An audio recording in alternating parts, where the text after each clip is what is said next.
Good afternoon, Bitcoiners. Hope you're doing well. I'm loving my life. Who could complain on a day like today? Things are going great. We're sinking the city of London. We're having a great time. We're here, as we always are, at the end of every week of our live coverage on Roxham TV to talk about the greatest fiat failure in the world, the clown show capital of the fiat apocalypse, Canada. I'm joined by my co-host in this endeavor, Dave Bradley. You know him as Bitcoin Brains. And we have a special guest today, the one and only Tom Luongo, who's hot on the heels of the City of London losing power as the clown world circles the drain. Tom, Dave, welcome, welcome, welcome. I hope you're all doing well. They're just letting anybody on this show these days, eh? Yeah, seriously, like you, right? Well, Dave, how you doing? Hey, Ben.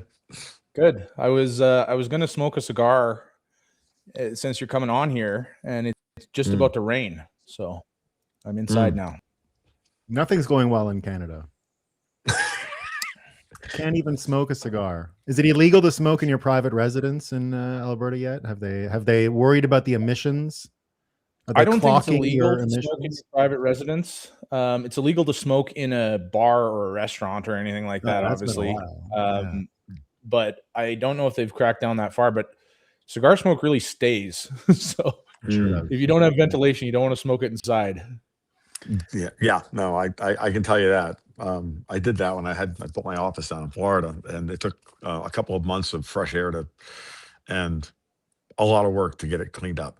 So. I was in Las Vegas 2 weeks ago, and I went to a cigar evening, and I remembered the situation the day after when I picked up my clothes, and I was like, "Are you kidding me? Like these, I can't even put them in my luggage with my other clothes. I can't even do that." That's just Tuesday for me. Well, we love the cigars, Tom. I got a great cigar anecdote before we enjoy Canada and all these things. I was a previous life before Bitcoin, and around the time Stephen Harper took power in Canada, I was working for Stephen Harper. I was around him in the 2006 election when he won, and I took a brief hiatus and went out to Japan and worked on security law that was coming in there and something like that. And I met a guy who had built a website for a cigar company, and they gave him like a huge box of cigars, and this was before they started syntaxing alcohol in Japan. So at the time, at a corner store, a bottle of Johnny Walker, they would sell gold label in the corner store, and it was like $20 or something for a 40-ounce bottle of Johnny Walker gold label. All you had to do was bring the Japanese whiskey or whatever whiskey, and this guy would give you as many free cigars out of his tub as you wanted. So it was a great time. I developed a cigar addiction at that point. You guys good still? We're good, Tom. We're good. We love life. So I wanted today, I think it's important that you're here on this particular day, Tom, because we just finished up with Trump's trip to China. And Tom will be back. We got some connectivity issues, but we'll figure this out. There he is. There we go. Sorry about that. I thought no problem. I thought I turned off the spam calling on my phone, my iPad. Apparently that didn't work. So the last round of Indian scammers trying to get me to buy a business loan continued to call me 27 times a day, and I'm like, dudes, fuck off. And isn't the interface on Apple just absolutely insufferable at this point, though? Like the amount of things you have to do to get it to do what you want on multiple devices. I'm at the point now where I'm like, this is where I'm like, okay, I can actually see a use for AI. Siri, turn it all off, please, now. Yeah. But no, really. Oh, you think that's bad? You should try using Windows 11. Like where you can't turn it. Sign them up for Canadian healthcare, man. That'll get them all suicided. That's all you got to do. There we go. Yeah. There we go. So I missed the last part of the story about the big box of cigars and all that. I apologize. Well, I got all you had to do is bring some booze and he'd give you cigars. So it was a great time in my young life, young professional life, where all I had to do was buy cheap Japanese whiskey Right. That was around the time of the 08, 09 crisis. So the syntaxes hadn't come into Japan yet. So it was unbelievably inexpensive to buy great bottles of whiskey. And all you had to do was bring one and you could have at his giant, it was like a crate that he had of these cigars. Oh, wow. All Cubans. Yeah, really fun. Nice. Good. Real fun. So we might not get to Cuba today, but we're definitely going to be talking about what's changing in the world. And we're definitely going to be talking about America. And I think it's great that you're here today, Tom, because one of the things I want to start with today is, of course, Trump just finished his meeting with Xi in China. And I find it offers a really great contrast because Mark Carney in Canada took a trip to China a couple of weeks ago where he talked about the New World Order. That was a lot of fun. Of course, Xi didn't even come to meet him. He had to talk to some vice regal that had nothing to do with power.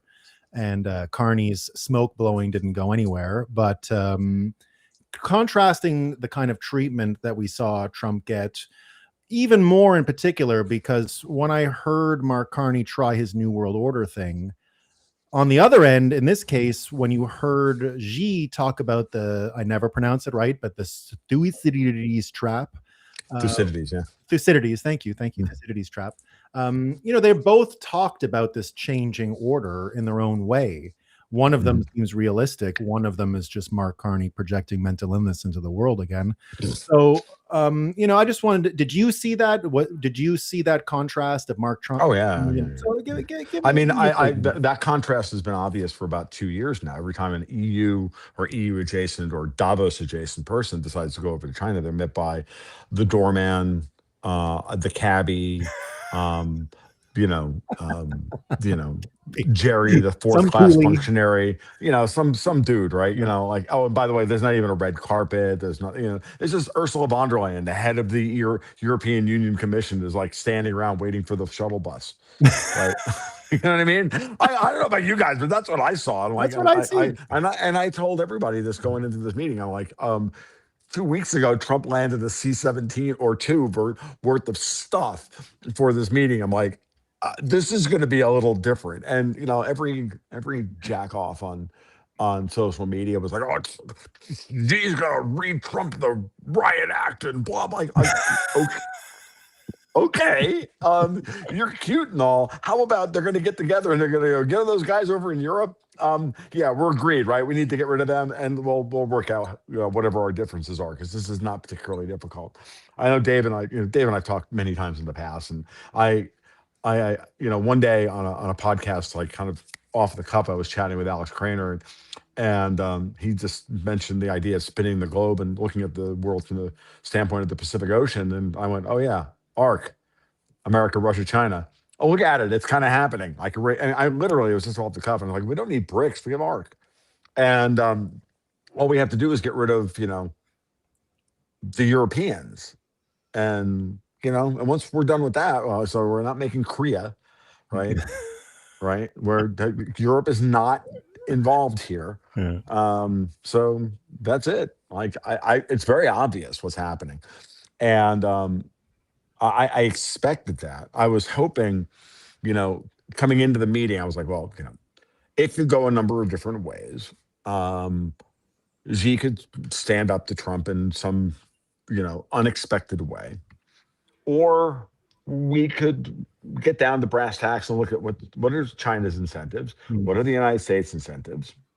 Where's their strengths? Where are their weaknesses? Are they going to agree on them? Are they going to agree to mitigate each other's strengths and weaknesses? Reinforce each other's strengths, mitigate each other's weaknesses, look for opportunities, and minimize threats. I think we saw all of that. I was on a show the other day with my partner in crime, Dexter White.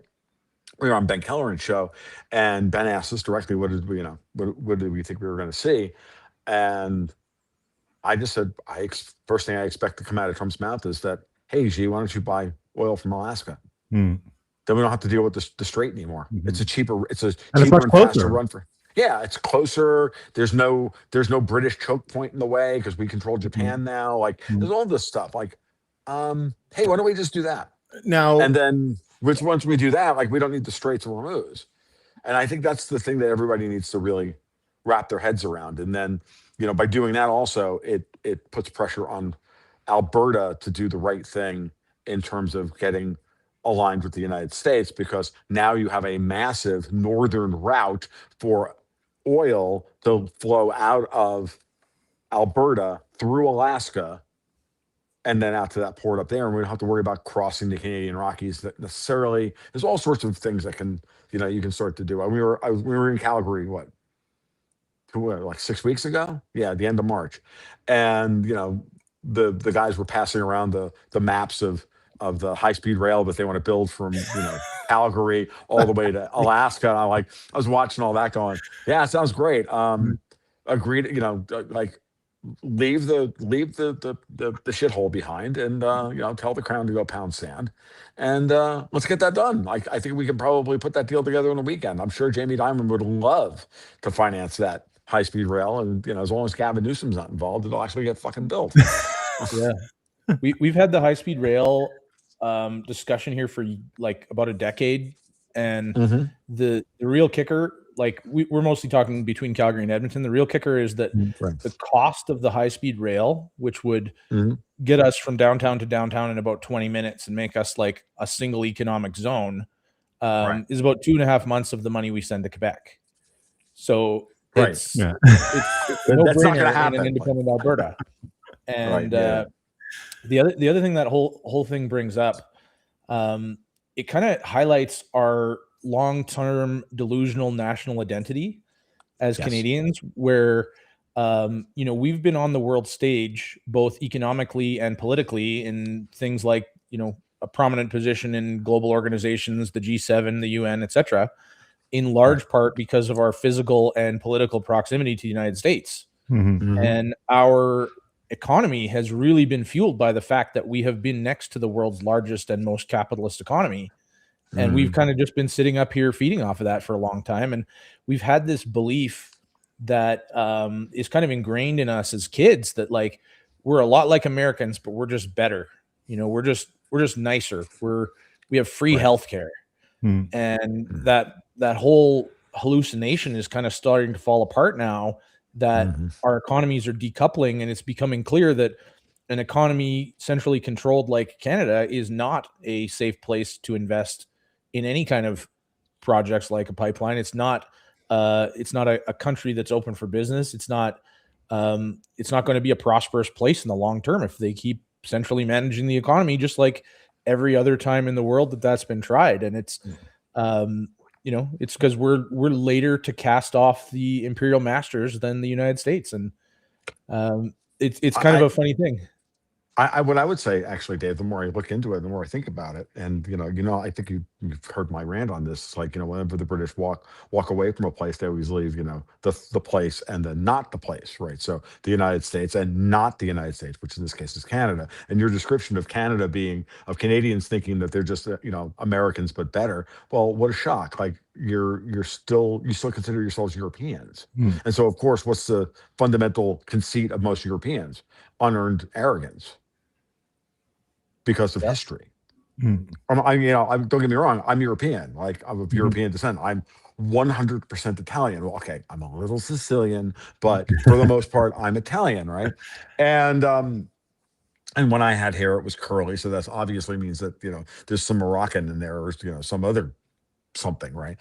But the point being is that Europe is still trading on this idea that the old world is superior to the new world. And one of the things that I think is people are having a really hard time wrapping their brains around, but they shouldn't actually have a hard time wrapping their brains around it at all once I lay it out this way. The old world is dying, and we're rotating the globe to the new world, and the new world is now going to become the center of the universe, or of the planet, as an economic and cultural system. So of course the old world is butthurt about this. So what do? They leave as many outposts in the new world as possible, and then poke those levers as whenever they need to in order to try and slow the United States down. Canada is just one of many Lilliputians trying to stop Gulliver from striding over the world like a freaking Atlas. That's what's happening. And a lot of people are butthurt about this because a lot of people, one, set up their identity around this idea that America was fading. That's one. They just can't handle it. They look in the mirror and they go, "Oh my God, I've wasted my life." And two, they're they can't accept the fact that they're better off, dealing with these dirty Yanks than the fancy French fighting them, than fighting them. I was like, look, French wines may be better than Californian, but so what? Like, still buy them. Like we can go buy them, and we'll give you money for them, and we'll trade we'll trade currency for them, and we'll have a good, and we can even yell at each other. Like, I don't care. Well, that's fine, but we don't have to have this intense, you have to bow down to our cultural heritage, and you have to remind yourself, you have to be reminded every day where you came from, like good narcissistic abusive parents.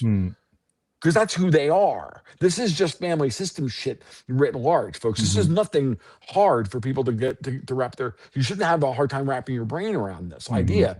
And so, hey, why don't we just say no? And, oh, by the way, but why are you acting like this? Because fuck you, we can. That's why.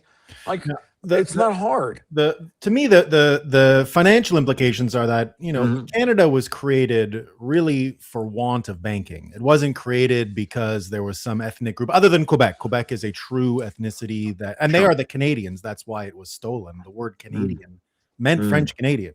If you were an English speaker during the Revolutionary Wars, you were just a Brit. You were not Canadian. They were a Brit.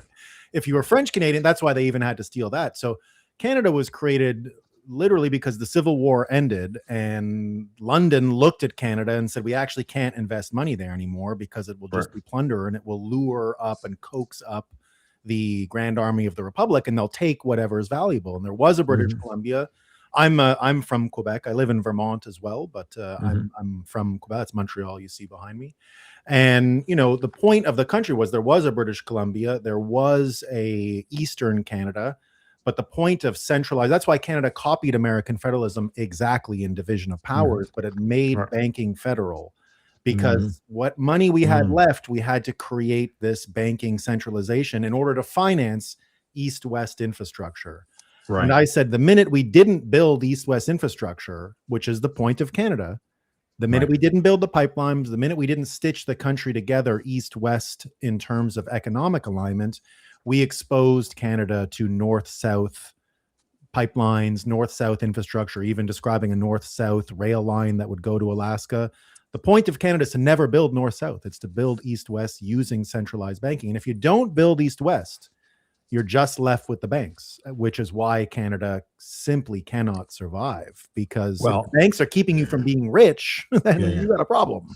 Well, then what you're dealing with is that Canada will, I hate to quote South Park, it isn't even a real country anyway, right? No. And I say that as a guy who, for a long time, I'm a huge hockey fan, I'm a huge Rush fan. We're gonna beat your Buffalo Sabres. At least we're gonna win that. I know. And I'm very sad about that. I was like, God, guys, could you at least hold it together long enough to beat the Habs? Our best players are American, though, in Montreal. We recognize that. Cole Caulfield and the little fella, the defenseman. You got to realize that in 2026, the Sabres coming back to the playoffs, and if they were to put on some kind of Cinderella run and win the Stanley Cup, which would finally break the Buffalo curse and everything else, in 2026 would be the biggest, MAGA, the Rust Belt is back you to the world you could ever ask for. So of course, Montreal gets to hook, hold, and interfere their way to a series win, along with bad goaltending. So on the part of Buffalo, and I'm watching this. I haven't watched a hockey game in 10 years, and I'm like, oh, now I know why I stopped watching. Okay, so guys, we're getting a lot of calls. I will say, I haven't watched in a long time. We're getting a lot of calls. Just up to you. We don't have this. We're not allowed to have an inch of ice. You guys have all the ice, and there's a reason for that. Nothing has changed in the NHL. The original six always gets to run over the next six. Toronto won the lottery this year for the first overall. Yeah, I know. I could see there being a more deliberate conspiracy going on here, in the sense that, we just officially were declared the second best hockey nation in the world, right? There's not much that ties this country together in a real way outside of hockey. And even when like the Oilers were making a run, like we hate the Oilers in Calgary, and everybody was cheering for the Oilers because it's part of that like delusional national pride that we have, that we're the best hockey nation in the world. Yep. And it's becoming very clear that we're just not anymore. And it's been a while since we won a Stanley Cup at this point. Well, it's not just that, but not just and that gets back to banking and finances and this, that, and everything else, right? It's Canada has just been small market teams for mostly small market teams other than Toronto and Montreal for a long, long time. And interesting that during the zero bound interest rates years of the United States, as we were being completely and utterly hollowed out, we couldn't make it work. We couldn't make the NHL work in places like Atlanta. And they wound up in Winnipeg, and we actually started reseeding Canada and with NHL teams, which was kind of cool, if you want my honest opinion. I agree. Those were Stephen Harper days. Those were good times in Canada. I was enjoying that, right? From a hockey purist perspective. My dog agrees with me, of course. And Sabres fan. Dude, seriously, like, we're going to talk about Russia not being like a hockey, like a real hockey powerhouse. We're not going to talk about, places like Sweden and Finland and the Czech Republic. And these teams these countries go to international competitions and they crush it with a much, much, much smaller pool of talent. Right. And they have been for a long, long time. And I just love the fact, it's funny. I have a friend of mine who's a Canadian of Italian heritage. He's an expat, but he's a huge soccer fan. And he describes soccer, right, from the standpoint of politics. Like, different countries play soccer different ways. It's a reflection. The way they play soccer is a reflection of their cultural heritage. Well, we have the same thing in the NHL. Like, Americans play differently than Canadians, who play differently than Russians, who play differently than Finns, who play differently than Germans and Czechs and everything else. Like, if you want good goaltending at defensemen, like, you go to the Finns, and you want checking forwards, you go to the Finns. You want hard-nosed, guys on the blue line that are going to stand up and rack you with an elbow and still put 30 points up a year on the blue line. You go to the Western Hockey League. Like, there's a certain certain prototype. You want a great goaltender, you go to, centerman, you go to Quebec, right? The Quebec Major Junior League is good at that. The Western Hockey League makes great defensemen. The Finns make great goaltenders and checking forwards, like, and the Russians create goal scorers.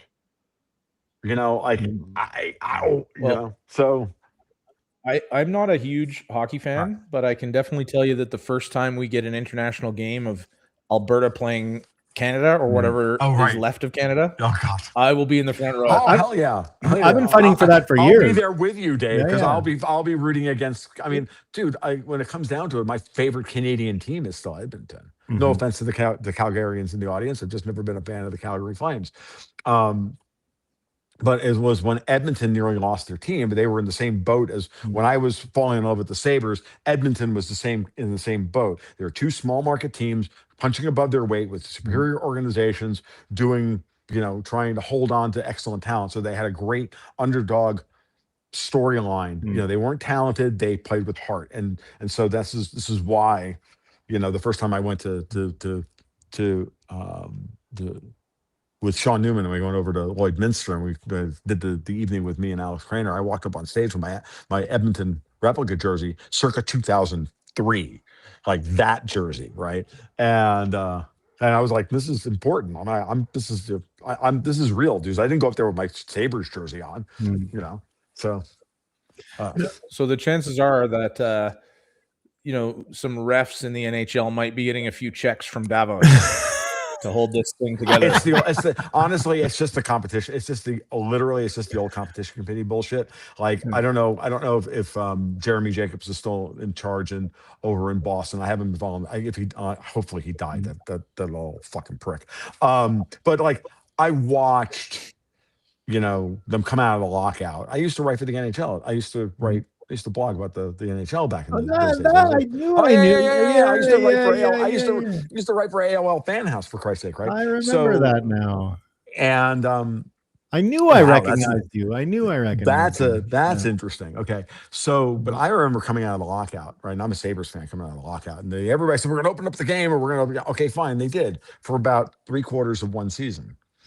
And then the interference started happening again. Then the cheap shotting and the looking the other side, looking the other way. And I'll be honest with you, like, Boston and Chicago sucked at that point, and they got all the breaks, and they got all the great talent, and then they, placed them there, and then they just rewrote the game back to the teams that they built, that Jacobs and Bill Wirtz and all those guys. I can't remember who the ownership in Chicago is, but they built particular teams, and the teams that built for the game that the league said they wanted, Buffalo, got crushed.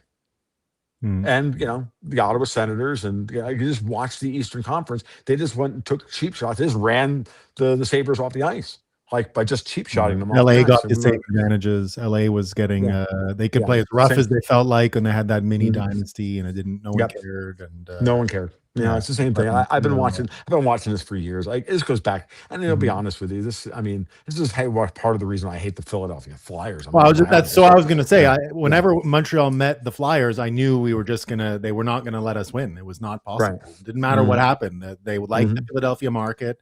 They keep insisting that market wins. It was just out of and so why do you think Brett Hull was allowed to score that goal in 1999? Because they wanted to put a cup in Dallas. Because who cares about the Rust Belt? We have 3 leagues at that point. They had 3 leagues. They had the AHL, the real AHL, the Edmontons, the Buffaloes, the Phoenixes. They were trying to move people into Phoenix. It didn't work, and and then the middle tier, and then the royalty, and the royalty was all on the competition committee, rewriting the rules every year.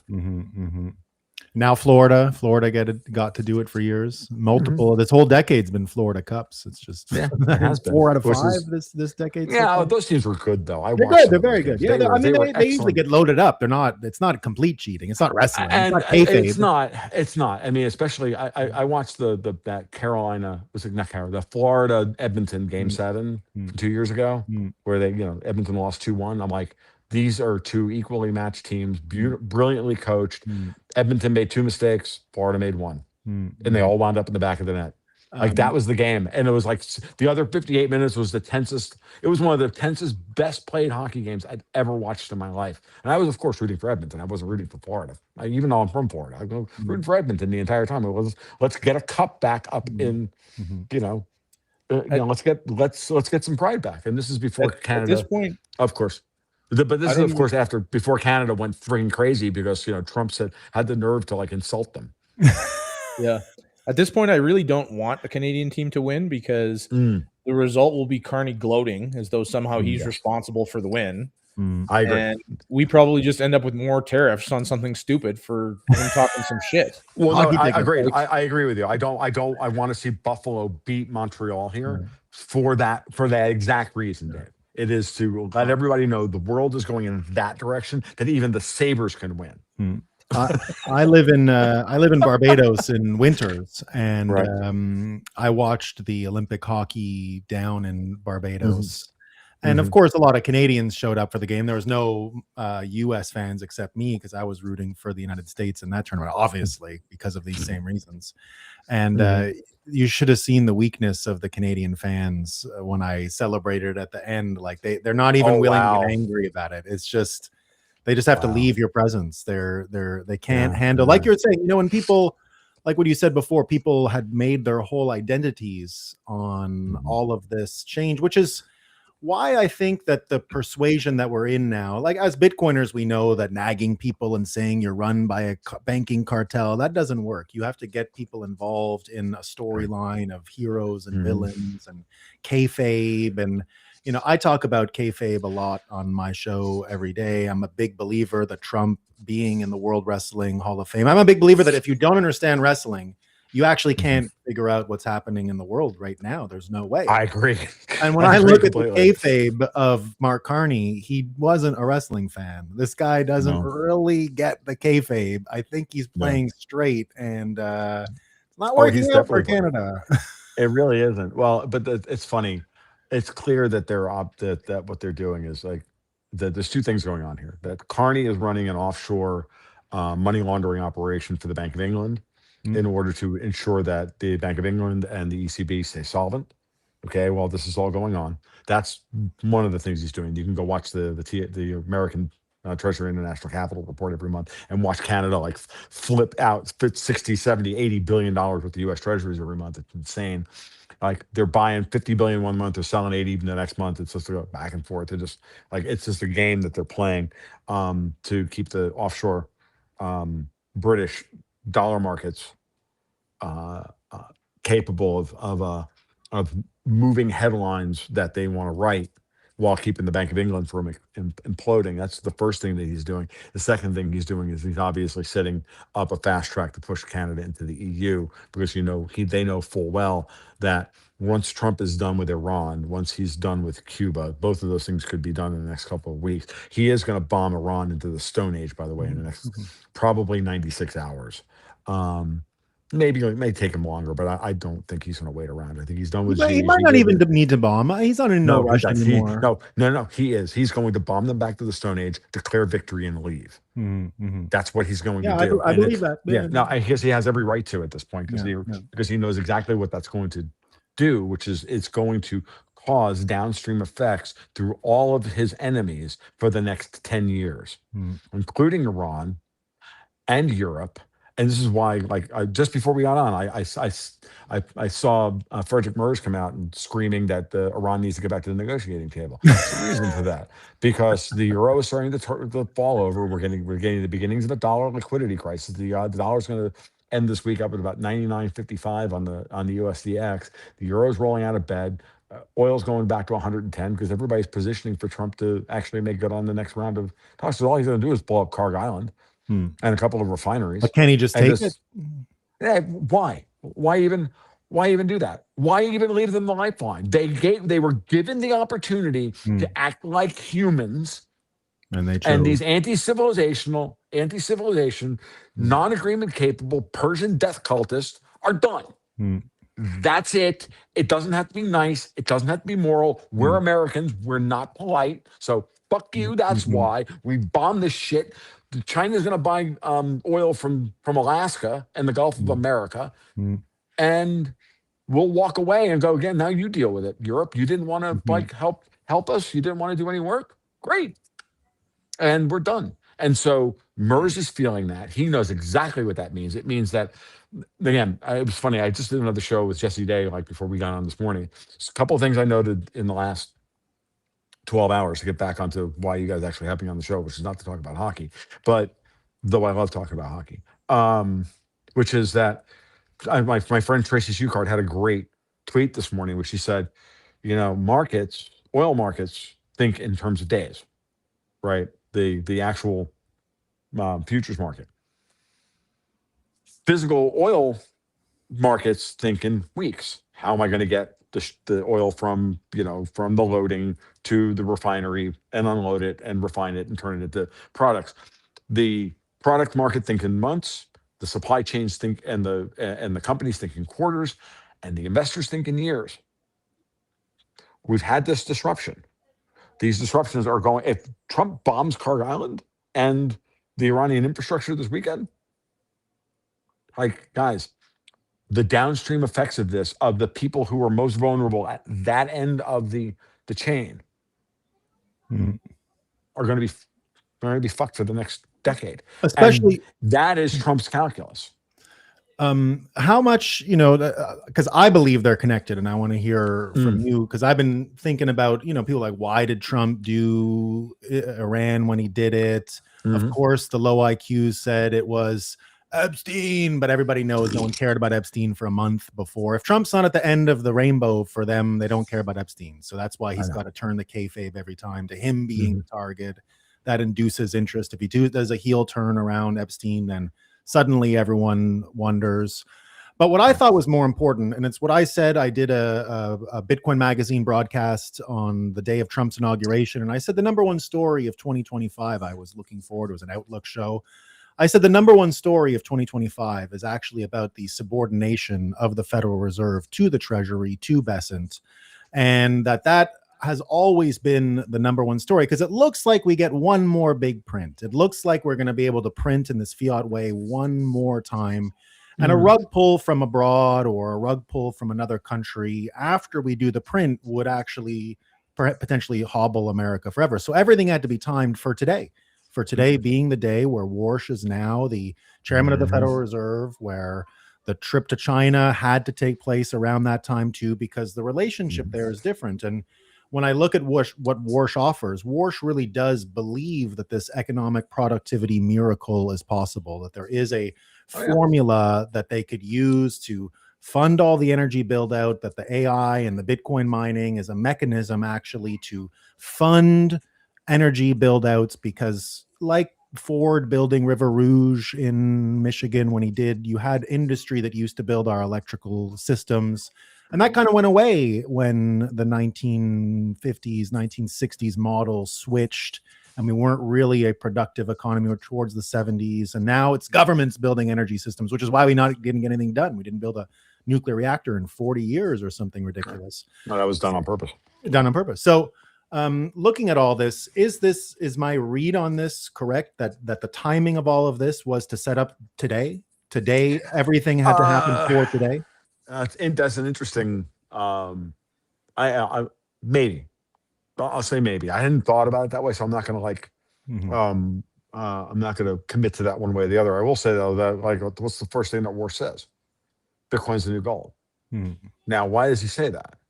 He says that because we all know that these dollars and sons of bitches have been stealing gold and silver and putting it in vaults all around the world for centuries, and they firmly believe what they were planning on doing was running their fiat grift for as long as they possibly could behind the nuclear shield of the hermit kingdom of a bunch of Shia faggots. And I'm using the word faggot on purpose because I really want to declare a fatwa against myself. Come at me, bro.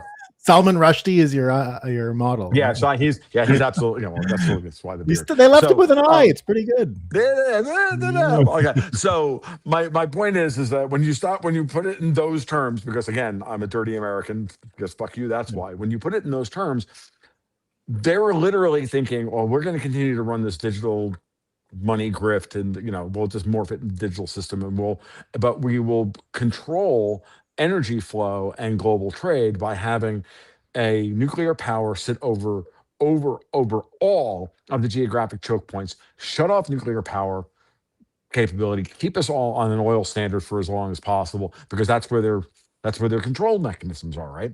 Because you can't run it, you can't set up a toll booth and a choke point around uranium, which you dig out of the ground in the same way, because you don't transport, you don't have to transport oil tankers full of oil to move an economy. You're now dealing with a couple of tons of friggin' a couple of tons of yellow cake that you can put on the back of a tractor trailer. Exactly. So when you start thinking about the world in terms of how it actually operates, which is some douchebag controls a resource, creates a choke point, puts a toll booth on it. I mean, that's always the story. Like, it doesn't matter if we're talking about tribe A and tribe B, and tribe B lives next to the river, and tribe A lives up in the mountains, and tribe B needs to get to the river to get water. Tribe A goes, toll, please. It's literally the British model. That's all it is. It's just the same stupid warlordism shit that we've been dealing with as human beings since we came out of the friggin' trees, right? Now, when you break that system, right? So what would you, if I was Trump and I was Warsh and I was Besant and I was all these guys, I would want to change the collateral asset of the world, of my new world, from the one they're hoarding for after they destroy the world, and then they want to rebuild it, because that's what they always do. They start a global war. They put all their money goes to ground. They use some of their money to build out the army infrastructure. So you had the Iranians and their hermit kingdom of douchebags. You had the Turks and their mercenary army. You've got the Americans. You got the Chinese. Everybody's got the Russians. They've all built all these armies to fight World War III, and then we're going to have everybody fight. And then when it's all over, maybe some nukes fly, maybe some don't. The population of the planet's greatly decreased, and then they get to come out of the hole just like right out of like a Philip K. Dick novel, right? Come out of the hole and then rebuild with the pile of gold and silver collateral they've got sitting in their vaults. They've been stealing for the last 300 fucking years. I'm like, tell me it's not a valid story. So if you're Trump, you go, you know what? We're moving the collateral asset of the world from just gold and silver, but we're going to add Bitcoin to the mix, and then we have control over and if we control the marginal barrel of the price of a marginal barrel of energy. Now we control Bitcoin mining, we control gold and silver production, we control the pricing on all those things, and we can revalue the dollar wherever the fuck we need to. Done.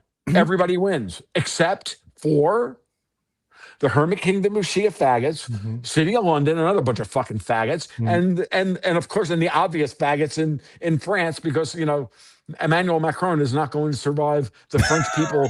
The French people's opprobrium for him not having sex with his mistress, which is maybe the greatest tweet of all time. They're all excited because that Iranian lady was very pretty. The one that they say that what's her name slapped him in the face for. The rumors are it was for an Iranian movie star or something. Right. Yeah. Dude, it's clear that Macron swings the other way. That's the way I described it the other day. I described what I was chatting with Dexter White last night. I just texted him. I'm like, did you see the toast between Xi and Trump and all that stuff? I'm like, yeah, that at some point that Macron just like pulled the dildo out of his ass and threw it at the television. Like, you know what I mean? Like, that's what I said. I'm like, Well, it's all right. I went you guys had me on. You knew this was coming today. I've been really nice on a lot of podcasts recently, but the minute I saw Dave's face, I'm like, no. We have fun here. Don't worry. I'm letting this shit fly. We have fun here. Okay. I actually went to that famous Sciences Po school in France when I was younger, and I will say though that the scale of, let's call it, manliness changes if you're a North American and you go to France, because I was generally seen as kind of a city kid, a bit sophisticated. When I went to France, I was a lumberjack compared to those people. I was a full-on lumberjack. And the women were like, "Oh, look at this lumberjack." Well, the funny part about it is that the Frenchmen used to be like burly and big and mean, and like the French are good at. I mean, go look at history. The French are really good at war. I mean, say what you want about the French, they're really good at war. This whole idea about of France has already surrendered, like something happened yesterday and France already surrendered. That's just like a fucking it's a British meme from World War II, right? Yeah. It's not reality. Like the French are bad. The French here never got conquered. I mean, they're French Canadians are scary. Yeah, that's why when I think of national identities going forward here, because obviously Canada is not going to make it. I mean, I don't think it'll make it. Yes, you guys are. You're going to make it. You're just going to become part of the United States. Oh yeah. It's okay. We've got your back. We just have to wait for Carney to do something really freaking dumb. He hasn't done anything really dumb yet. Well, he might have. He might have. Dave can fill us in. We found out yesterday or 2 days ago that a lower court judge in New Brunswick has decided that in order to have a referendum to separate from Canada, that you actually need to go and ask the natives, and you got to ask them before everyone who signs has to ask native permission or something like that. But of course, in Quebec, there's no such thing. So you're about to see the biggest disaster, just like the biggest disaster for the city of London was always if America and Russia stand together. That's been the fear of this divide and conquer method forever. Now, one of the things that scares them in Canada is that Quebec isn't really socialist. They're more national socialist. Quebec more has the type of economy I think that MAGA is going to create a very... Just says it casually, national socialist. Well, that's what it is. That's what they are. I'll never. Nationalists and socialists. They're national socialists. Yes, and they're socialists. They're not the same kind of like Quebec is going to separate because they hate the immigration thing. They're left wing, if you will, but not when it comes to the borders. I mean, they know down to the number of who has to leave and who's been given a federal visa. And, Quebec looks at the university protests. That's not Quebec. Quebec doesn't want these university protests about Israel and all that kind of stuff. That's when they see students destroying stuff. it's actually creating a reaction to get rid of universities. We're actually ahead of that argument in Quebec. You know, Quebec small towns weren't hollowed out. I can go to any small town you see out there, and it's not some cracked out guy shaking at a table with a shitty coffee. It's a nice bakery, and there's a nice cup of coffee there, and nice young families hanging around. And all Quebec would ever need to get a square deal with the United States is to align with Trump on border security, which is that if America knew who was coming in out of Quebec and had a, you know, up on the front end, you thought you were coming into Quebec, but on the back end, you were entering America, and they could set quotas, we would have our own country in Quebec. America would not resist that. One of the things we have to do is, and I think it was Scott Best, and somebody came out this morning and said that, it was JD Vance came out this morning and said that we're uncovering the fraud in Maine. It's so bad. It's as bad, if not worse, as it was in California and Minnesota. And why would that be? Of course, it's because we want to create that you want to create that pipeline of into a place where there are no people. So I mean, like most of Maine is, you know, empty. A big forest. The last great temperate forest left in the world that hasn't been cut. And, you know, I'm actually going to go to Maine. I'm going to visit Tommy Kerrigan for a day before I go down to New Hampshire for Camp Nakamoto. Oh, very cool. I'm still doing Camp Nakamoto for 3 days down in New Hampshire, and I said, well, I'll fly into Portland as opposed to Boston because Boston sucks. And no offense, Burlington's got a great airport too, man. One of the best. I use Burlington, but you can only get there from New York. Yeah, but yeah, that's fine. But no, I'll fly into Portland so I can. Tommy it was like 5 minutes in the Portland airport apparently. So like, you know, how hard could that be? It'll probably be It might be hideously expensive. They may not want to pay for the whole thing, but who cares? I'll cover it. I don't give a shit. Whatever. But I want to do that because I haven't been. Maine's one of those states I haven't been to yet. Oh wow! There's a number. I haven't been to all 50 states. There's a little Quebec enclave in Portland, a beach called Old Orchard, the first big beach outside of the craggly shores that are north of Portland. If you go south, you start getting into long beaches. Kennebunk, you're not so far from the Bush compound at that point. Right. And it's the beach between Kennebunk and the city of Portland. It's all French Canadian signs. Everyone speaks French there. Wow. It's a lot of fun. There's actually native Mainers that are French Americans. I have some in my area in Vermont as well, where I'll go to July 4th, picnic and stuff like that. The whole town's out, and I'll meet people, and they have the worst accent you've ever heard, but they're native born in Vermont, 100% nice French. Nice. It's nice. So Dave can fill us in what this New Brunswick, just north of Maine, north of Maine. Sorry, Dave. We're just talking like randomly this morning. So go ahead. Yeah, I mean it's part of the same strategy, basically, right? So they have got this native band of about 30 people, which happens to have $350 million in the bank somehow. Probably miraculously where that came from. To file this court challenge in New Brunswick, of all places, with obviously a liberal appointed judge, and they have used the authority of those 30 people to overturn the democratic will of the 300-some thousand people that signed the petition. And they are like, it's a multi-pronged attack, right? Because the other thing that happened this week is Carney is in Calgary signing a pipeline deal and a carbon deal. And Daniel Smith has essentially signed a carbon deal that makes it almost impossible for our oil industry to operate in the year 2040. I'm sort of deducing that the idea is that we're not going to be part of Canada in 2040, and we won't need a carbon tax. But I'm very skeptical on the pipeline itself. You know, there's no route for the pipeline, and I fully expect that what we're going to run into is just a series of sort of like it's their own weaker version of the kayfabe, right? They're going to pretend that the federal government and the East Coast natives are fighting each other, and that the federal government has lost a court challenge by the liberal appointed judge. And so there's no intention to build a pipeline whatsoever. Right. There is, just a series of things where, you get the natives going and they say, you can't do this. Maybe that convinces a few people. You say, oh, and by the way, we're building a pipeline. That may convince a few people. And then, the Montreal Canadiens win the Stanley Cup, and you get a little bit of injection of Canadian national pride. And you're like, see? But again, I think that in Quebec right now, the insurgent National Socialist Separatist Party, normally the boomers of that era, the Parti Québécois, would always want them to have a policy first, right? You gotta govern first, and then you can go have a referendum. But the younger generation, they're doing the same thing you're seeing across the political spectrum. They're saying, "Okay, boomer, we're not doing that. We're going straight. We're not governing from 1 minute. We're just doing a referendum." And the strange confluence of events is just like I was saying about Russia and America.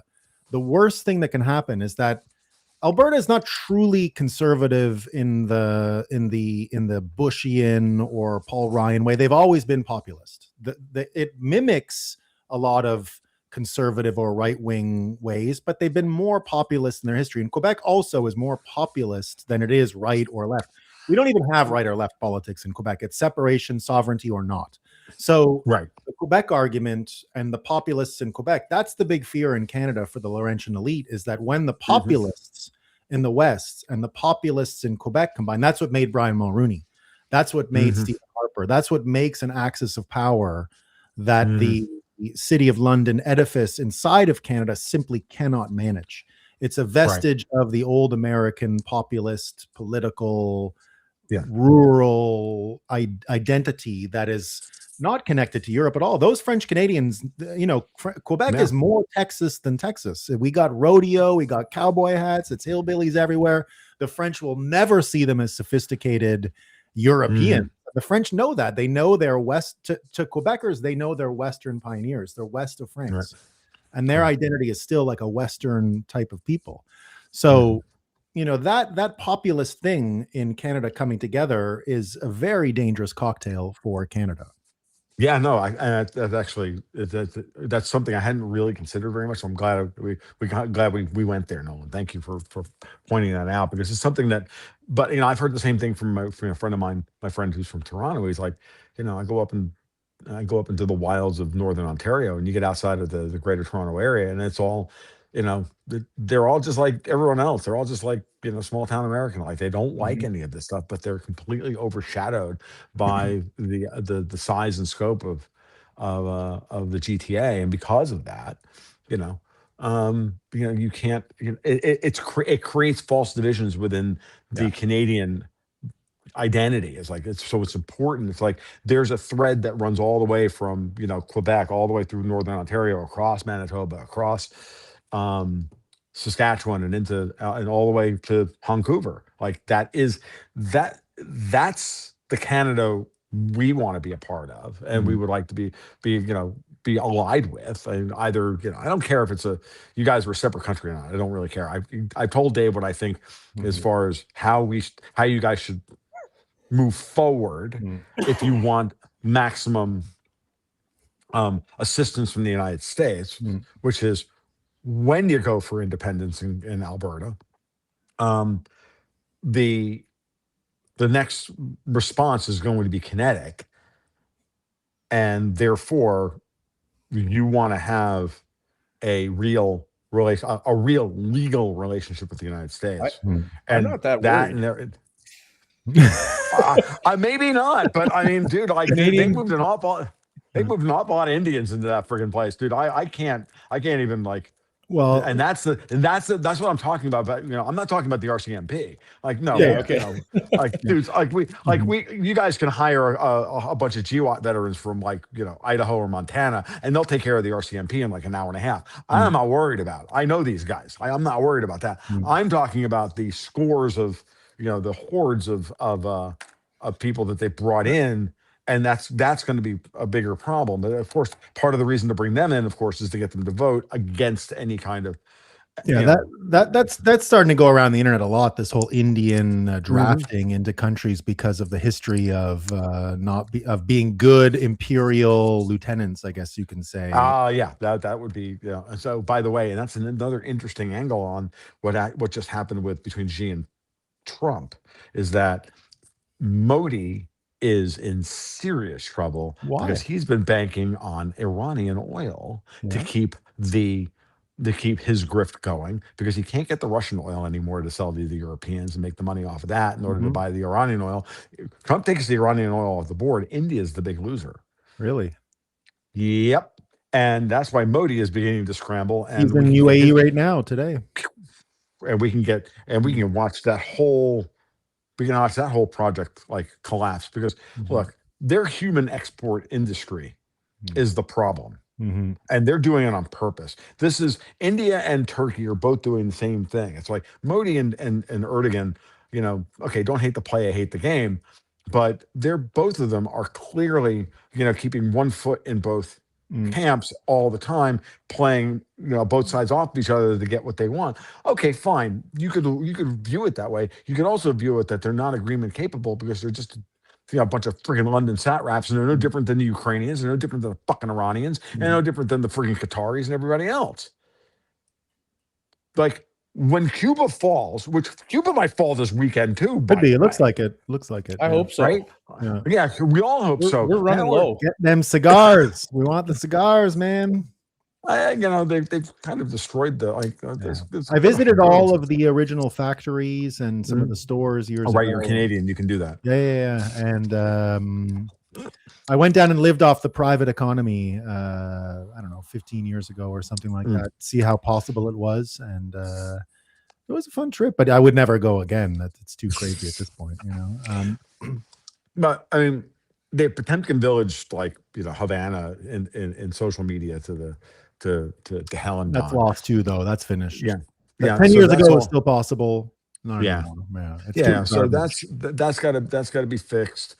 Mexico's clearly next on the freaking list. You guys, Bono was with Scheinbaum today. Bono. So this is what's great for me. He's such an MI6 asset. It's not funny. It's the best. So because he came and actually involved himself in Canadian politics at the beginning of the Stephen Harper era. Because the Stephen Harper thing. Don't forget Rob Ford. Remember our favorite crack smoking mayor. Canada was ahead of MAGA when it comes to this populist type of revolution. We really were. We were pro. That's why I moved to the United States the minute Trump showed his face, because I said, "Oh my God!" Like this, I was already fully into Bitcoin, knowing that they were going to meme Trudeau into being prime minister. His office was right next to mine, and I said, "There's no you stupid conservatives. They thought if they governed well that they were going to get reelected," and I said, "You idiots. You need to destroy the CBC day one. There's nothing else to do today. We have one job: destroy the media, get rid of it, and they're not going to reward you for building pipelines and for the dollar being good and you stupid idiots. They want Trudeau no matter what." And so I gave up. I went full into Bitcoin and thought politics weren't even possible. I thought they were so rotten because I had witnessed. We sicked Rob Ford on Toronto to punish them for their arrogance. And it was the same with Harper. And we had Bono come out and campaign in 2004. Do you know how hard it was to be a young, early 20s guy campaigning against Bono in 2004? Well, dude, I was campaigning against Bono in high school when they first hit the scene. I was like, this music is awful. What are we talking about here? Come on, oh my God. But we did the same thing. But all the girls liked it. But like India and like Turkey, Canada started doing the high IQ leave the country thing, and so that's one of the big differences. Is that the minute I saw Trump, I said Canada's toast. I moved down to the United. I did the opposite of what the Americans who hate Trump were doing. I was Mexican rapist. And now they all want to come back, and they have to get in the back of the line, which is hilarious. But yeah, they all want to come back. Like, no, sorry, and we're redistricting all the gerrymandered seats. So here's how I think it's going to go for Canada when it breaks up, because Alberta, Quebec, once we don't get and it's already getting worse. You saw Carney make that announcement that Dave was referring to. I haven't seen all the details of the carbon stuff, but what it turns out is, of course, we're getting more subsidy in Quebec. We're by far the richest province in Quebec if you do real math. In Canada, but if you do real math and you count our hydroelectricity and our sovereign wealth fund and everything, it's not even close. It's a big scam that Ontario or whatever is richer. British Columbia, Alberta is the richest, but they get taxed so much, so they don't have any way of collecting it. But the way I imagine it happening is British Columbia's demographics are not what the Americans want, so that they turn British Columbia into a reverse Hong Kong. and they use it as like a buffer zone for Chinese and American activity to meet in the middle, and then they get spied on or whatever. Yeah, and then it's the same as Ontario. There's the demographics are, but you can seal off Ontario from America pretty easily. It's all choke points. It's the Niagara Falls. All we have to do is position naval assets on the northern border of the St. Lawrence Riverway, and yeah, it's really all we need to do. Like at the end of the day, like, oh, but that's our territory. No, it's not. No, and Quebec will allow an Ontario separatist movement. It's like, okay, like I kind of feel like the rest of us would be fine if you guys separated. Yeah, why don't you guys? Well, call it Hudson. We'll call it the Hudson Bay Company, and just like mask going a mask off moment or some shit, right? Yeah. So yeah. So that's I think it's going to atomize a little more. I think Quebec can be a fake Switzerland for the United States. I think British Columbia can be a fake Hong Kong for the United States. And Ontario, I don't know what to do with it. The rest all just becomes land bridge to Alaska. Now, here's the thing about America, though, that I imagine is going to happen. We want the Athabasca Basin. We don't want Alberta without Saskatchewan, because we need the. But you got to have the whole thing. Yeah, you need the whole thing. But what I do imagine is going to happen, and why this is going to change America, is that Trump's going to start sweetening the deal, because Albertans, don't forget, Alberta would be the richest country in the world if it was independent. I don't think there's any question. It would be richer than any Gulf Coast country per capita. Right. We're talking about they don't need to hire a bunch of Pakistani slave labor to get the job done. They actually have the human capital. They can build everything their heart desires without Ottawa in the way. And I imagine that because Trump is going to have to start sweetening the deal to get Alberta to see his side, which he will do, it's going to make other U.S. states jealous, because there's going to be certain sovereign carve-outs, because they have, of course, Alberta deserves its full contingent of senators and congressmen and all that. But there's going to be other treats in there to induce joining in a new kind of way. It might be some new deal altogether. But indeed, every one of these fourth turning cycles, you see the characterization of America kind of change, right? We know that before the Civil War, we would say the United States are, because we saw them as plural. After the U.S. Civil War, we would say the United States is, right? And then towards the World War II, started saying the federal government is, because, of course, the federal government was created as we know it. Washington, D.C. was created to win the war, and it stayed. We never shut it off. So you can say Fed or federal government or Federal Reserve, but in the end, you start referring to the United States as this centralized entity. But these things are always cyclical. And I can imagine us going back to a United States R at some point. And I do think that this situation with, Biden and Trump, red states, blue states, there is an antagonism that you didn't have that's universal in the United States right now towards Washington, D.C. that you didn't see before. I can imagine some of the states getting jealous.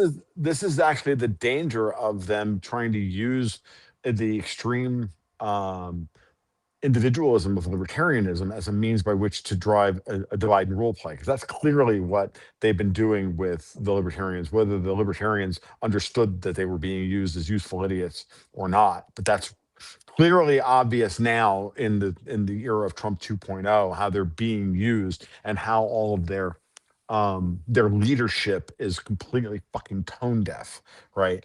And it's amazing when I go back over all of the history of all of it as a person deeply inside the whole movement, how there's just no discussion at all anywhere about London's role in anything. I know. It's amazing. It's amazing how they have this massive blind spot about everything, about foreign capital and euro dollars, and it's all just divide and conquer, the fake prison of two ideas and the fake conflicts. And so when you think of it that way, but downstream of that, you've now also created 2 generations worth of hyper individualists who, when they grow up and realize, oh no, we can create, what they have is a kind of oppositional defiance disorder as people who understand when they're being played, and that has its own secondary and tertiary effect. That's not going to be that it's trying to be harnessed now to create a civil war scenario in the United States based on the division of Trump.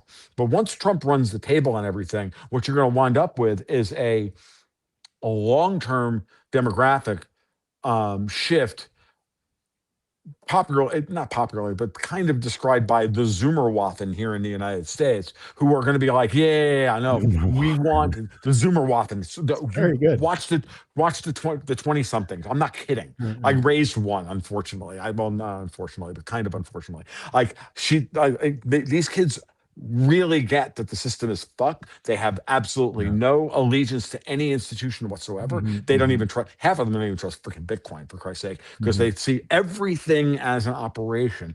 That at some point, when somebody makes an argument to them that they're actually working to make their life better, which Trump hasn't done yet. We've got messaging issues that have got to be dealt with. But I've tried to explain this to my daughter in order to explain it to, so she can explain it to her friends and whatnot. And I've also put my actions on the table to explain to her how dad is doing that. Meaning, so let's get past all these daddy issues. Let's get past all this bullshit that they've created. I'm not talking about my daughter. I'm talking about in general. Like when you look at modern politics, it's literally just daddy issues writ large, right? That's what Trump derangement syndrome is. It's just, I have daddy issues, and it's, both the boys and the fucking girls. So once you get, because the dudes aren't dudes either. So so crying about Trump and Israel, right? So when you start to really push this thing out in time, and you really start to watch the rewiring of the world from a global trade perspective, you're also going to start seeing the rewiring of a lot of people's brains, and that is going, and that individualist streak is going to come back hard, and everybody's gonna be like, you know what, the federal government is a fucking failure. We don't want any of this shit, and we want more decentralization in that respect. And therefore, now that is probably a generational conversation, not a next 5 years conversation. So when I describe the order of operations to free Alberta, Saskatchewan, Manitoba, eastern British Columbia, Quebec, yada yada. When I start talking about freeing them from the globalist shitbags from City of London and Davos,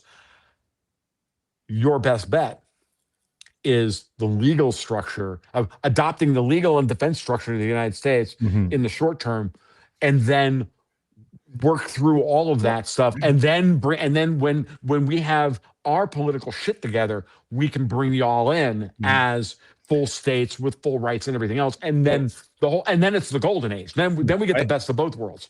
So I think we may get something a little bit more, kind of a couple steps in that direction, but a little bit different. There's no appetite here for statehood, like none. Right. You wouldn't get 10% of the vote for statehood. Right. There's a lot of room in the middle, and especially in a scenario where we have a vote that wins, especially if we win handily, and the Federalists do not approach the negotiation of the way out in an intellectually honest way. They're gonna sue us. They're gonna say, I don't know how many messages I've gotten. Like I get weird private messages for tweeting about this stuff, saying like, "Oh, you're not allowed to separate," from like some random blue-haired dude in Ontario, and it's like, I didn't ask. Like, right? Yeah, we're not asking permission here, dude. Yeah, we're just doing it, right? But I think especially like Plan A, I think we still live in a high trust society with a rule of law, barely. And so, and certainly the our side, I think, is the side that lives in the high trust society. I think we would approach Canada as good faith negotiating partners, fully expecting not to get that good faith back in return. And when we don't get that good faith back in return, our next negotiating partner is obviously the United States. And there's a lot that we can offer the United States and vice versa. That would make a ton of sense. It's right now we're paying, I can't remember the exact number, something like $12 a barrel to Warren Buffett for every barrel of oil that goes on a train. Right. So why don't we pay $6 for a giant pipeline instead to the government of the United States? That's right. Why don't we adopt the US dollar? There's so many ways of dealing with this, and then I was just talking about the purely from the standpoint of, and I've said this before, if necessary for you guys, if necessary, depending on how things work out, just don't. I'm happy for any kind of hybrid scenario. Like, don't get me wrong. I only want what's best for Alberta, right? I don't necessarily. I mean, in this respect, because honestly, the United States doesn't need Alberta, right? It doesn't, but it's a nice to have, right? There are a lot of things that we can do together. There's a lot of mutual overlap. There's a lot of that stuff. I'm going to have to go soon because I know the show in about 10 minutes. But like at the end of the day, when I think about it from your perspective, and maybe I don't have a comprehensive view of this, and that would be fair, and I think about what they're going to do to stop you, and it's not going to be just the legal lawfare and crazy shit, like that feminist bullshit. At some point, they're gonna put their dick on the table. Now, it may be a 2-inch, needle dick, and not John Holmes, but they're gonna do it. Hey, does anybody have any parts for the tank? I know, and that's the fun part about this. As I said previously, you guys have the money that, if necessary, you just hire the mercenary army to protect. But it's a big border, right? And there's a lot of radar defenses, and a lot of this, and there's a lot of that. Have you ever I'm not even really. And here's the other thing: I'm not even necessarily talking about direct, overt military action. It's going to be guerrilla shit. It's going to be intelligence service shit. It's going to be that economic, kind of crap. Economic. I mean, look at what's going to happen. I mean, I fundamentally believe that this whole, everyone complaining that the new Genius Act and Clarity doesn't give the banks one because domestically they can't give yield to Americans directly on passbook savings, which I don't think they should get anyway. Exactly, and this way, you shouldn't get interest if you're not willing to put your money aside for a period of time. Oh, by the way, but even more interestingly, though, the prohibition against interest and yield is on Americans. If you want to weaponize the US dollar, if you want to, and the frame that I have with Trump is that basically the way the world worked with the London City was everyone was allowed to run their own Ponzi as long as the central banks bought and supported US debt and issuance, as long as they plugged into the Fed with the swap lines, and as long as they bought the T-bills, then fine. And what Trump basically is saying is all of these fiat Ponzi's are getting rolled into the US dollar. They're US dollar dollarizing everybody. They're dollarizing Mexico. They're dollarizing Venezuela. They're dollarizing Argentina. They're going to dollarize Japan, for God's sakes. They're going to dollarize Japan when the carry trade is over. Because yen is a terrible fucking currency. So why not offer 10% yield? So Canada is going to have to drop interest rates to keep up with Warsh's interest rates, which are going to be down to rock bottom. But they can privately subsidize. Americans can subsidize the dollarization of Canada. Coinbase is already offering 10% yield on USDC. Why wouldn't they? It's like taking over a state. Just go do it. And if we're getting into that economic warfare, I mean, that's when Quebec tried to separate. That's the good news about Quebec. Sedition in Quebec is normal. We've been this way for hundreds of years, right? Don't forget, we have a unilateral. There was some Confederate something that gave Quebec a unilateral right to enter the United States because after the French Indian War, we were already too subjugated to join. We couldn't, and we were already under the thumb of the London City. We had garrisons here. We were not free to join the American Revolution at all. We were not allowed. And so Ben Franklin came to try to get our support and brought fiat continental dollars, and they laughed at him because he had no real money. And the trappers said, "Well, it's only gold around these parts, homie. It ain't going to work with that." So they literally laughed at him with they thought the revolution not serious. I'm sure they did. The trappers were like, "You're not serious. You're not revolting with this money." Okay, good luck, guys. But Quebec, of course, has a history of sedition, a history of fighting against the city of London. I used to lament that we didn't have right-wing, left-wing politics in Quebec because it was all about separation or not. But it turns out that was the better frame, and it turns out we're more appropriately. Our posture at this time is more appropriate for our troubles. So hopefully we don't need the money. We don't have patriotism to the Canadian dollar. That's gonna be. What should you?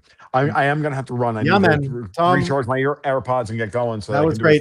But thanks for coming, man. And let's do it again sometime.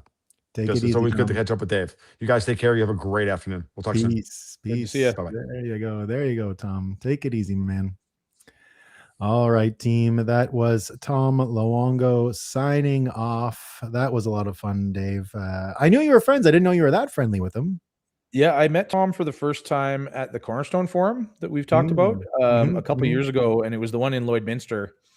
And I was speaking. That was the proto-separatist movement, right? The beginning of Alberta separation. It wasn't a separation conference, but it ended up being one pretty.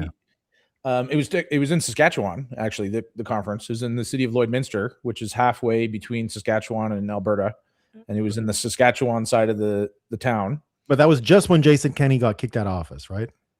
Yes. Yeah. So the beginning of what is Smith going to do, and are we going to make it, or at least we got the stupid people out. And yeah, exactly. And Sean Newman, the guy who puts on the conference, put on this speakers and sponsors dinner, and it was in a barn in the middle of rural Saskatchewan, and we had steak and whiskey and cigars, and I met Tom there, and we ended up in a giant argument, and like everyone was crowded around us as we were smoking cigars, arguing for like 2 hours. It was a great time.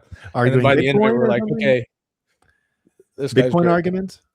Yeah, I mean, rooted in Bitcoin, basically, because he's been a Bitcoiner forever, but I think he's really come around to being a real Bitcoiner a lot more in the last 2 years. And hopefully I played a role in some of that, of pushing him in that direction. But he's going to all the Bitcoin conferences now, and he's a great voice for freedom. Well, I mean, I've enjoyed his content because of this City of London frame, and it's the only frame out there that explains what's happening in the world that doesn't require you to hallucinate about Jewish people and Israel and Epstein and all this stuff, all of which are real, but plug into the story in the City of London frame very nicely. Israel, of course, and the Rothschilds, the main, products of the City of London in a lot of ways. So that's all true. No one's denying that. But I don't think Israel really wanted the way the war went in Iran, for example. It doesn't quite explain how they won this war. Israel got licked pretty bad. I don't think the people of Israel, or really even the entity Israel, want this war, but Netanyahu certainly wants the war. Yeah, of course. And he's kind of in a spot where, he was on the verge of going to jail, let alone losing power before the October 7th attacks, which conveniently saved him.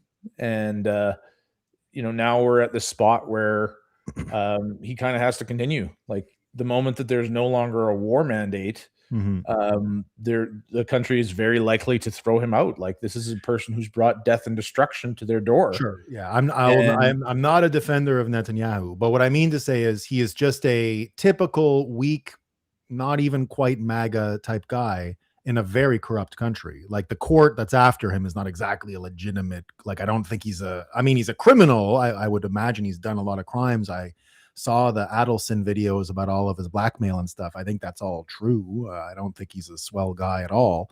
But I don't think he's like a global mastermind. I think he's a weak, exposed person who's got a ton of trouble and is trying to survive, but he's not running the world. No, not at all. He's running his own position.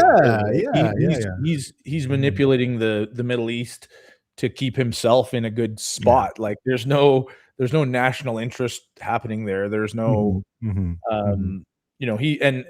kind of see, I read a lot of the fact that Trump has really leaned into Israel, and has, like, a lot of the Republican Party has really leaned into Israel and kind of just been silent about the whole, like, fact that the, AIPAC and the state of Israel, like, a large percentage of the American government is controlled by foreign powers very directly, and paid very directly by foreign powers. And they've kind of just glossed that over. And I see that as being part of kind of a transition of power, wherein Israel was obviously set up as a node of the City of London. It was set up to destabilize the Middle East.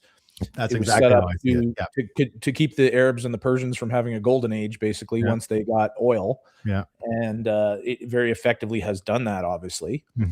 And now I think that the influence of the state of Israel, which extends to international assassinations, obviously, as we've seen them kill prominent figures. They're good at it. It extends to a very significant, large-scale pedophilia, human trafficking, and blackmail network that is controlled by the state of Israel. And I think that is all kind of up for bid right now. And so Trump's rapprochement to the state of Israel and seemingly giving the state of Israel whatever they want at this point is, I read, a way to pull them away from the city of London. Yeah. And not only that, I think the deal's already in. I think he's given them to MBS. I think if you look at the big freedom city they're building in Saudi Arabia, or whatever modern city or tech city, or the line and all that stuff, there's one they already have down. It's not the line, but it's a separate like new city or whatever. It's right on the border with Israel at the Red Sea. So it's neighboring. They're building pipelines between them. I think they're just giving it to MBS in Saudi Arabia and saying, all right, you have to keep the Jews there because they're a victim of what happened. They don't know about all this blackmail. They're psychologically abused people that have been running like Canada. I'd say they're the only country, North Korea, Israel, Canada are the countries that have been drowning in propaganda the most per capita. Let's say, we're absolutely up to our eyeballs in weapons grade persuasion coming from the military and all of these PSYOP units. I would say Canada and Israel are probably the two most Israel even more than Canada psychologically abused because of the amount of bombs and war and PTSD, and everyone has to go to the military. And you go to Southeast Asia and you watch all these Israelis on all the hard drugs they take down there. Well, what would you do? Like, if you had to go and kill people and join the military, like, okay, you might want to party a bit after with some drugs. And I just see them as these populations that are absolutely saturated in this stuff. And I think in the end, Saudi has pity for them. I think they're going to pity them and let them live. We'll see. Hopefully. Hopefully. So what do you got planned for this holiday weekend? Of course, as you know, we do not call it Victoria Day. We don't care about those royal skanks around here in Quebec. Here it's called Patriots. It's the Patriot Day this weekend. We got the Patriots. These are the ones that tried to fight against the city of London in the 1800s and were killed and hanged from trees. Didn't work out for them, but we still remember their sacrifice against the king and have a special road down to America called the Road of the Patriots. And it's our holiday for them. We have ignored the Queen on this weekend. But what are your plans for the long weekend, my man? We do still call it Victoria Day here. I don't really have any plans. I never know it's a long weekend.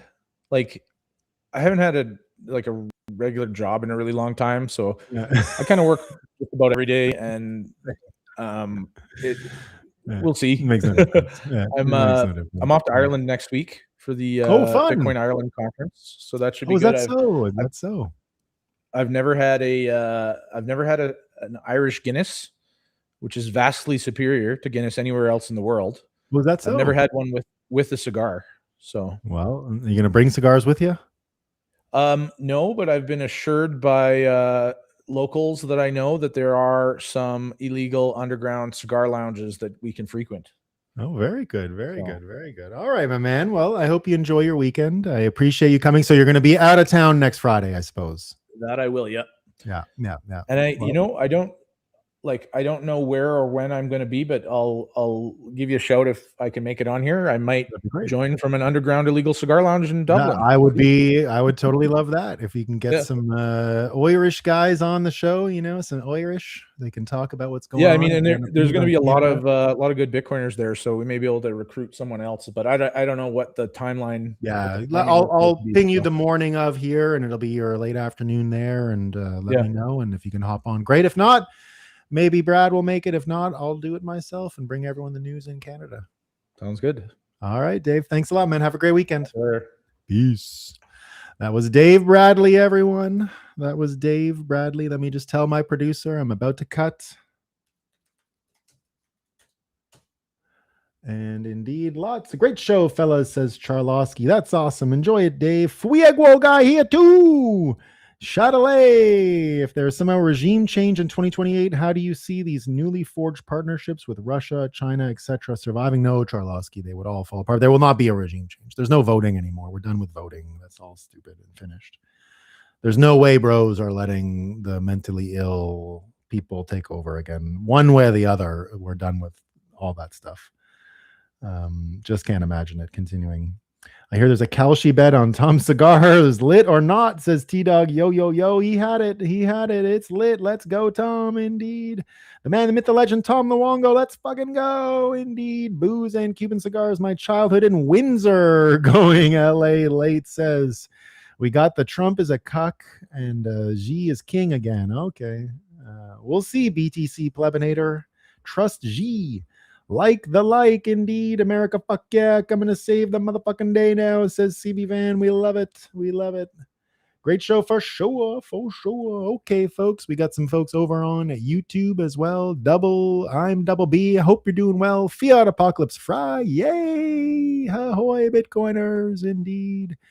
We got Fiat Apocalypse in the house. Zombie Coffle, indeed. Well, great show. Thanks. Real Talk with Dave, Tom, Nolan. Unique perspective. Thank you, Fiat Apocalypse. Okay, everyone. I've told the chat. Haven't seen my producer, but indeed, I'm about to play the logo and the thanks for watching screen. And that brings our week of coverage here to an end on Roxham TV. We'll be back at it live Monday. I'll let you know if the holiday schedule changes my plans. I plan on missing one show, either Memorial Day or Patriots Day in Canada. So it's not synced up long weekends between Canada and the United States, 1 week apart. So I'll take one of them for a little break. Probably the American one, because there's less news coming out of the world when America has a holiday. So I'm anticipating Memorial Day weekend. No show. So I'll see you all likely this Friday. Again, I'll play the logo followed by the thanks for watching screen. Thanks for watching, everyone. I appreciate it. Have a great week. See you all. Bye.